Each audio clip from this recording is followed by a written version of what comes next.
Hello दोस्तों, आप सबको मेरा प्रणाम। अब मैं हूँ उषा सेमवाल नौटियाल फ्रॉम रुद्रप्रयाग। तो शाम के 5 बज चुके हैं दोस्तों। और आज मौसम भी ठीक ही था। अब तो धूप छुप गई है दोस्तों। और कैसे हो दोस्तों? आई होप आप ठीक होंगे। मैं भी ठीक हूँ, मस्त हूँ। आज 22 जनवरी है और आज तो सारा दिन भर टीवी में राम राम राम राम सुनते रहे, देखते रहे।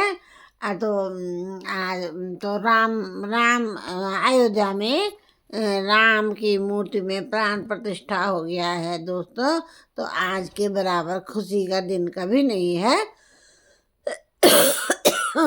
पहले जमाने में भी अयोध्या में राम मंदिर था और बीच में कुछ ऐतिहासिक घटनाओं के कारण राम मंदिर उस बगल में टेंट में रह रहा था। राम जी हमारे टेंट में रह रहे थे और अब धीरे धीरे जो है उसी जगह पे जो है राम का मंदिर बन चुका है। और वहाँ पे आज प्राण प्रतिष्ठा के तहत तो सारा दिन राम राम राम रहा। अयोध्या में तो प्राण प्रतिष्ठा थी, वहाँ तो होना ही था राम राम। लेकिन मुझे लग रहा था आज हमारा पूरा देश राममय हो गया है। तो दगड़ियों, राम का मतलब होता है दिल को खुश करने वाला या मन में बसने वाला। तो राम का मतलब वही होता है। तो राम को हम इतना क्यों पूछते हैं? राम को इसलिए पूछते हैं दगड़ियों कि वो मर्यादा पुरुषोत्तम थे। और राम के जीवन से या राम के आसपास के रहने वालों से हमें बहुत कुछ प्रेरणा मिलती है। और आज के कलयुग में राम का नाम बहुत ज़रूरी है दोस्तों, क्योंकि राम ही ऐसा नाम है जो हमको अनेक गलती करने से पहले सोचने को मजबूर हो जाता है। राम को ही देख लीजिए दोस्तों, उनकी 3 माएँ थी। वो कौशल्या के पुत्र थे, लेकिन अयोध्या को वो कैकेयी को सबसे प्रिय थे। जो उनकी कैकेयी माँ थी वो उनको सबसे ज़्यादा प्यार करती थी। और वो जब तक अपने कैकेयी माँ को देख न लेते थे तब तक वो एक टुकड़ा अन्न का भी ग्रहण नहीं करते थे। इतना प्यार करते थे। आज के ज़माने में होगा दोस्तों ऐसा, जिसकी अगर 2 माँ होंगी तो वो क्या ऐसा होगा? नहीं हो सकता है दोस्तों। लेकिन वो राम के समय में ही हो सकता था। लेकिन कुछ कारणवश जो है उसने कैकेयी माता ने राम को वनवास के लिए कहा और अपने पुत्र को राजगद्दी के लिए कहा था। लेकिन ऐसा जो उनके राम के पिता थे दशरथ, वो ऐसा करना नहीं चाहते थे। और न चाहते हुए भी उन्होंने अपने प्रिय पुत्र राम को वनवास भेज दिया था और उसके बाद दुख में उनकी मृत्यु हो गई थी दोस्तों। उस समय भरत और शत्रुघ्न मामा के यहाँ गए हुए थे और जब वापस लौटे और पिताजी की मृत्यु का समाचार मिला तो बहुत दुखी हुए। और जब उन्होंने सुना कि मेरी माँ ने ये सारे कार्यक्रम किया है तो उन्होंने अपनी माँ से बहुत घृणा हुई।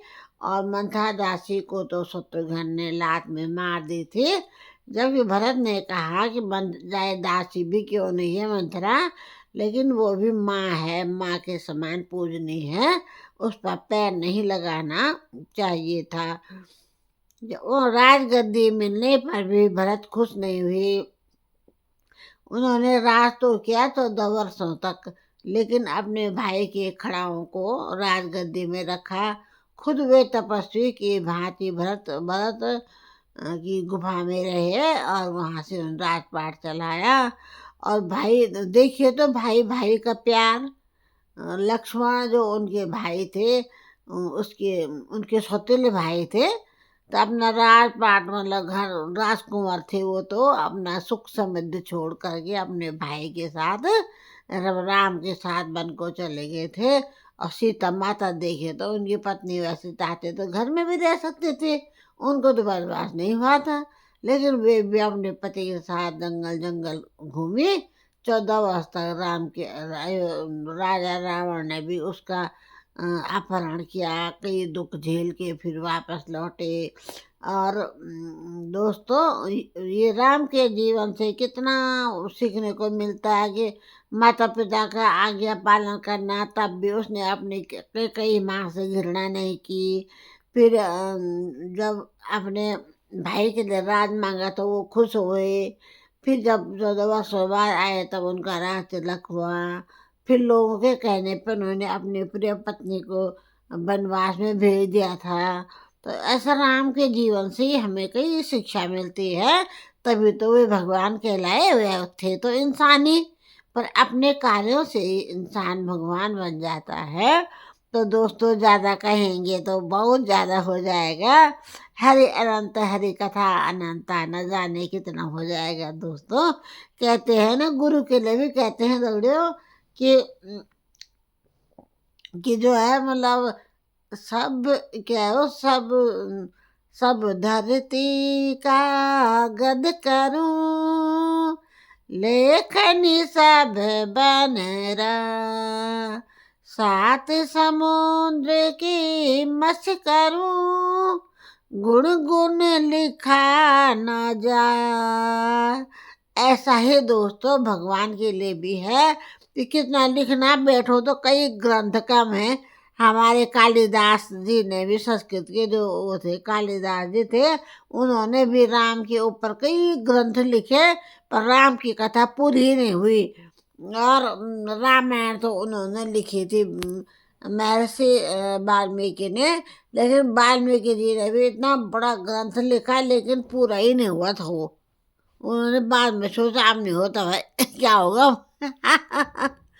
तो इसलिए जो है राम अनंत है, राम की कथा भी अनंत है। और दोस्तों, मैं आपसे विशेष निवेदन करना चाहती हूँ, अब शाम को जैसे रात पड़ेगी तो अपने घरों में दिए जलाने हैं, जैसे हमने दीपावली पर जलाए थे। और हमें जो है, जो रंगोली बनाना जानते हैं रंगोली भी बनानी है। और थोड़ा हमको जो है छामिया भी करना है। आज बोलते हैं ना सुबह अवसर पे, हमारे घर में बोलते हैं दगड़ों के सुबह अवसर पर जो है छामिया करना चाहिए। तो थोड़ा पकौड़ी बना लें, नहीं तो गुलगुली बना दे जरा। और आज हम राम की पूजा करें, आरती बोले, हैं। तो भाई राम के साथ हम हनुमान को भी न भूलें, और हनुमान चालीसा भी बोले आज। और वो जो है हमारे राम सबके हैं, किसी पार्टी के नहीं है, ना तो बीजेपी के हैं ना कांग्रेस, सबके हैं। कांग्रेस के भी है, बीजेपी के भी है, सपा बसपा आप पार्टी, जितनी पार्टी पॉलिटिक्स है। और हम पूरे भारतवासियों का सबके राम है। तो भाई दगड़ो, एक बार राम का जयकारा लगाएंगे हम। जय श्री राम, जय श्री राम, भारत माता की,